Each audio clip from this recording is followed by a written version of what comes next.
The part that is lacking in South Africa, which is the second idea, is under construction.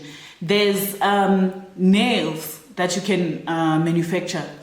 There's small machines that you can manufacture. You can order these machines on Alibaba. I'm not paid to talk about Alibaba.com. I'm just mentioning it because it's one of the biggest platforms where you can buy these machines, and they have insurance for your machines to be delivered and all of that. So you can buy one that makes nails. You can buy like the one that cuts keys, guys. It's still a business, you know. You will still cut keys, doors, door handles, bricks. You know, you can manufacture a lot of things under the construction side. Now with bricks, people used to do it manually, but there's machines now that you can buy to manufacture bricks.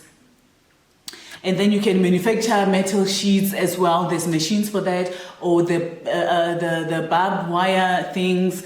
There's so much under construction. Just go to Builders Warehouse and walk around and see the things. You can manufacture taps. You can. The market is still so open in South Africa to manufacture construction things like that are needed to run a construction project basically.